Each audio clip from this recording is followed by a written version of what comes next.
ایک مرتبہ جناب رسول اللہ صلی اللہ علیہ وسلم صحابہ کرام رضوان اللہ علیہم اجمعین کی ایک مجلس میں تشریف فرما تھے۔ اللہ کے محبوب پیغمبر نے 3 مرتبہ یہ جملہ ارشاد فرمایا کہ اللہ کی قسم وہ مومن نہیں ہو سکتا، اللہ کی قسم وہ مومن نہیں ہو سکتا، اللہ کی قسم وہ مومن نہیں ہو سکتا۔ صحابہ کرام رضوان اللہ علیہم اجمعین نے سوال کیا کہ یا رسول اللہ صلی اللہ علیہ وسلم وہ کون ہے جو مومن نہیں ہو سکتا؟ اللہ کے محبوب پیغمبر صلی اللہ علیہ وسلم نے ارشاد فرمایا وہ کہ اس کا پڑوسی اس کے شر سے محفوظ نہ ہو۔ بخاری شریف کی یہ حدیث ہے، امام بخاری رحمۃ اللہ علیہ نے اس کو نقل فرمایا ہے کہ ایک آدمی کے اچھے اور برے ہونے میں، ایک آدمی کے بد اور نیک ہونے میں اس بات کا اہم کردار ہے کہ وہ اس کا پڑوسی اس سے خوش ہو، پڑوسیوں کے معاملے میں وہ محتاط ہو، اس کے پڑوسی اس کے شر سے پریشان نہ ہو۔ اسی طریقے سے اگر ایک محلے کے اندر، ایک سوسائٹی کے اندر، ایک علاقے کے اندر بہت سارے لوگ رہ رہے ہوں اور وہ ایک دوسرے کے دکھ درد میں،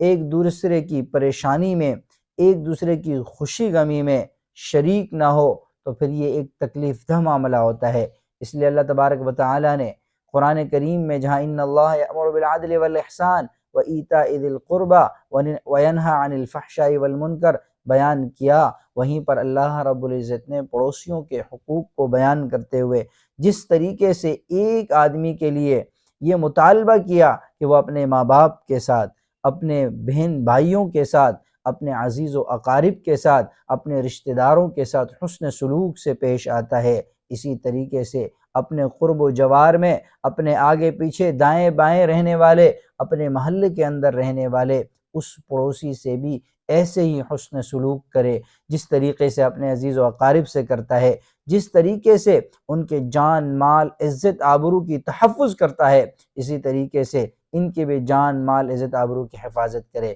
بلکہ رسول اللہ صلی اللہ علیہ وسلم کی ایک اور روایت ہے، آپ علیہ الصلاۃ والسلام نے فرمایا کہ جبرائیل امین میرے پاس آئے اور آ کر پڑوسیوں کے حقوق کے بارے میں مجھے اس قدر تاکید فرمائی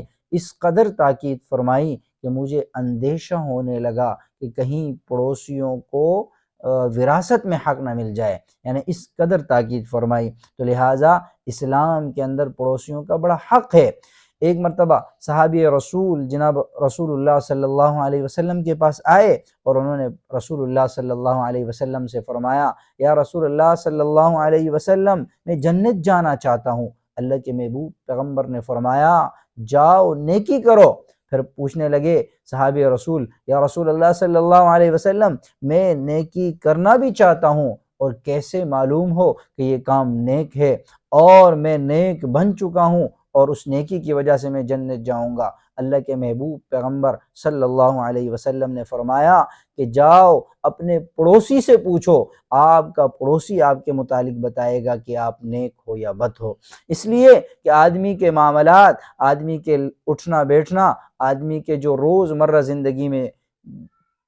آنے والے معاملات ہے وہیں اس بات کی گواہی دیتے ہیں، وہیں اس بات کی نشاندہی کرتے ہیں کہ آیا یہ نیک ہے یا بد۔ نیکی کا تعلق صرف اس سے نہیں ہے کہ آپ نماز پڑھ رہے ہیں، آپ روزہ رکھ رہے ہیں، آپ زکوٰۃ دے رہے ہیں، یہ اپنی جگہ حقوق اللہ، اپنی جگہ سب سے اہم چیز حقوق العباد ہے۔ لیکن ایک آدمی نماز بھی پڑھتا ہے، ایک آدمی تلاوت بھی کرتا ہے، ایک آدمی روزہ بھی رکھتا ہے، لیکن اس کا پڑوسی اس کے شر سے محفوظ نہیں ہے، اس کا پڑوسی اس کے شر سے پناہ مانگتا ہے، تو اللہ کے نزدیک اس شخص کی اس عبادات کی کوئی وقت نہیں ہے، کوئی قدر نہیں ہے۔ اللہ کو ایسے عبادت کی کوئی ضرورت بھی نہیں ہے کہ اس کے بندے کو اذیت میں رکھے اور پھر وہ عبادت کرے۔ اس لیے رسول اللہ صلی اللہ علیہ وسلم نے اس معاملے میں بڑی تفصیل سے اللہ کے محبوب پیغمبر نے صحابہ کرام رضوان اللہ علیہم اجمعین کو آگاہ کیا اور پڑوسیوں کے بڑے حقوق بتائے ہیں۔ دعا ہے کہ اللہ تبارک و تعالی ہمیں اپنے اڑوس پڑوس کے حقوق ادا کرنا